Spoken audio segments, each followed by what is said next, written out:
ure. Lũ bê lạc kè. Quên rồi các bạn. Bye bye. Ai cùng thơ đấy. Bye bye. Bye bye. Cái trận lên gì?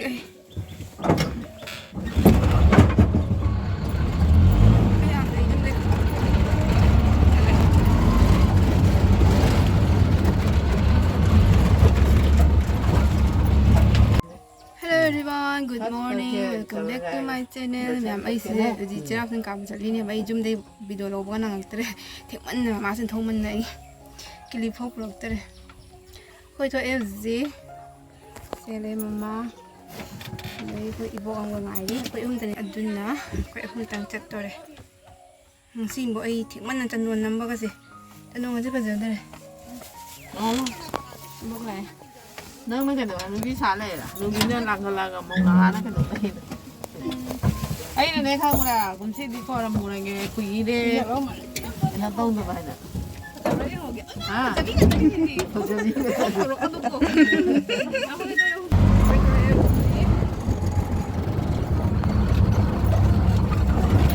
khơi gì nha khơi khun mà đẹp cho khơi làm trăng nhỉ khun mà đẹp sẽ khơi làm mắc gà đuổi chặt đuổi nhỉ vậy nhé. Để là cái mẹ đi đi mình xí mọi người như vậy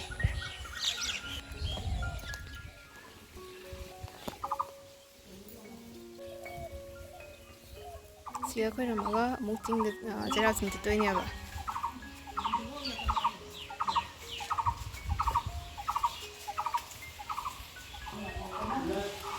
xíu khơi làm có gì chế độ sinh tôi muốn chạy lên nè mà nó xả sẽ có những cái được không đấy nói cao làm được ngon bự được không anh giàu đó chứ hẳn này cái mẹ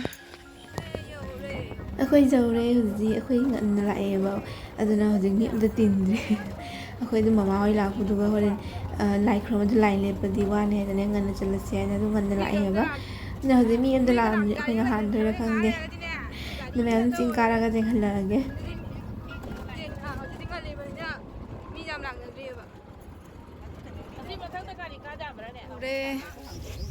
ure.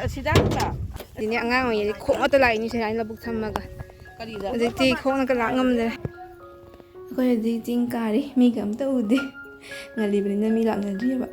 Ako yung mga isa di ko iliya po mo chuto ba malay saring ay jat pa doon gigi sa 3 haya ba. Adun na adi kundo oira su jat pa pangdari su pangdabay dun. Adun na ay na ikana chalurasi yan dati chalurasi ibok su sa tingang ani ma sa hobiro chalurasi hay na uraga la inya ba. Ôi trời quỷ nó cá thì bị mồi qua đây hai mình cắt tết nữa qua nó ngày đi qua là thôi ngày vài thôi nè đi mẹ xong đây mình nhận xin mẹ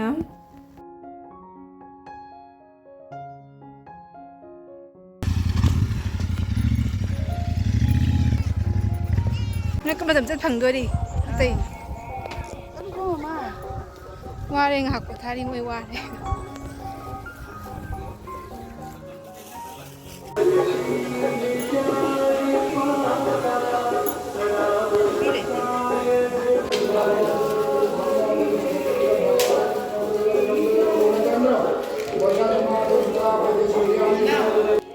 Ini videographer, photographer se khoi mama lo hindori.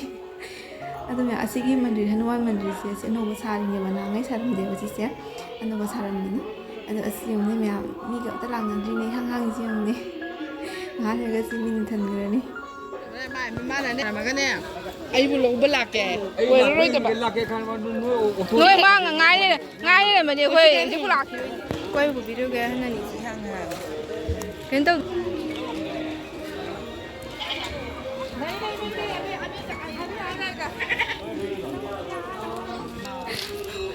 chào mừng anh chị. Sika mi anam ba sika cái này pre-wedding shoot tàu nào mà nè, bác sĩ không sika. Có ta sao cái chú sika tàu gì? Jadi mi ngali bên mi làm lặng rồi mi lên lỡ đi mi nggak tahu này. Foto con nó copy. Sika cái gì?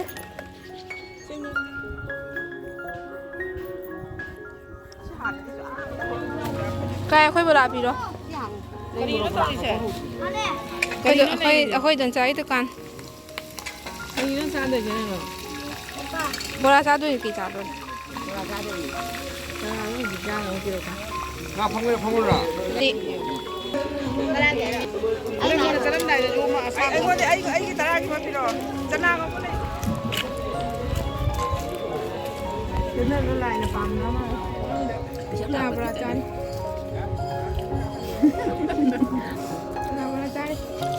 चना बड़ा चाह रही है आओ सुनीता आ गई सुनीता आ गई सुनीता आ गई चना बड़ा सुनीता है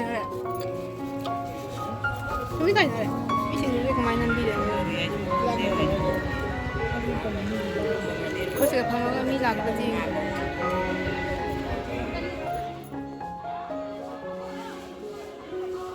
ꯍꯧꯖꯤꯛ ꯃꯤꯁꯦ ꯈꯔ ꯈꯔ ꯇꯤꯟꯕ ꯁꯨꯝ ꯍꯧꯒꯠꯂꯛꯑꯦ ꯑꯩꯈꯣꯏꯒꯤꯅ ꯆꯠꯄ ꯃꯇꯝ ꯌꯧꯔꯦ ꯑꯩꯈꯣꯏ ꯍꯧꯖꯤꯛ ꯍꯜꯂꯅꯦꯕ ꯍꯥꯏꯗꯤ ꯃꯤꯁꯦ ꯁꯨꯝ ꯊꯦꯡꯉ ꯃꯤ ꯇꯤꯟꯕ ꯍꯦꯟꯒꯠꯂꯛꯑꯦꯕ ꯑꯩꯈꯣꯏꯅ ꯂꯥꯛꯏꯗꯣ ꯄꯨꯡ 8ꯗ ꯊꯣꯛꯂꯛꯏꯅꯦꯕ ꯑꯗꯣ ꯁꯤꯗ ꯆꯠꯄꯗ ꯁꯨꯝ ꯄꯨꯡ 8 ꯃꯈꯥꯏ ꯑꯗꯨꯃꯥꯏꯅ ꯇꯥꯔꯦꯕ ꯍꯧꯖꯤꯛꯅ ꯑꯩꯈꯣꯏ ꯍꯟꯗꯛꯁꯦ ꯄꯨꯡ 10 ꯃꯈꯥꯏ ꯈꯔ ꯍꯦꯜꯂꯦꯕ ꯑꯗꯨꯅꯤ ꯃꯌꯥꯝ ꯃꯤꯁꯦ ꯁꯨꯝ ꯇꯦꯗꯤ ꯊꯦꯡꯉ ꯇꯤꯡꯍꯜꯂꯛꯑꯦꯕ ꯑꯩꯈꯣꯏꯅ ꯃꯤ ꯇꯤꯡꯍꯜꯂꯀꯥꯟꯗ ꯑꯩꯈꯣꯏꯁꯨ ꯀꯨꯝꯊꯗꯣꯔꯦ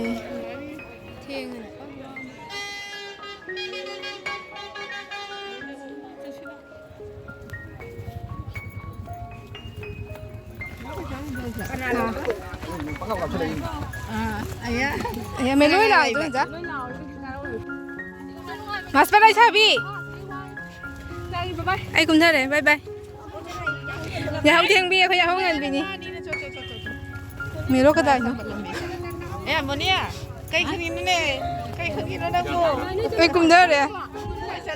Bye bye. Khoi chale. Chukrai. Melo, nào đó ai melo la kidre. Nang le hora sina. Lage. Melo, ne, ngai bo. Mi tinara kan da khoi ta kum thare. Kai gari gai hang ba do hode ti ta nya. Dikta mi ting khalai khoi kum thare. Nai bo no ye ni.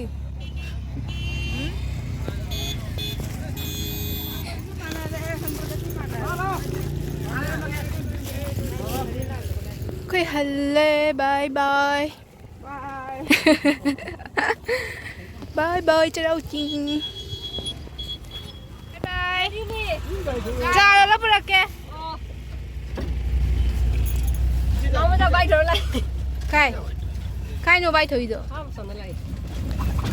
Ini lagi tunggu biar kira apa? Kita lại nói chuyện. Phu cái mỗi bay thổi bay tiền vào. Ba itu sih ya. Bay rồi quên phu đấy. Cái này bay nữa sih ya. Không có gì, không có gì. Chale bye bye. Bye bye. Khô lối. Cái gì mồi này đấy. Nó mang rồi này. Cái gì mồi làm gì fix basi na. Cái mồi đấy. Mẹ mà khơi chừng chừng giờ rồi, khơi nó cũng thay rồi, ta mi sẽ phải nó thì lâu rồi ba, thỉnh thoảng là cái này mi sẽ tin về hết rồi ba, đã khơi đi ngân hàng lẽ, anh nói mẹ ai video sẽ đi mi cầm tô u đấy, mi tin vào cầm tô u đấy hàng hàng ấy, anh nói mẹ ai video sẽ ngay bây giờ đi like, comment, subscribe tô video mà mẹ, nung ai tô sẽ tô video mà, ngày xưa cái này mà tăng ra lên xin được cái, bye bye.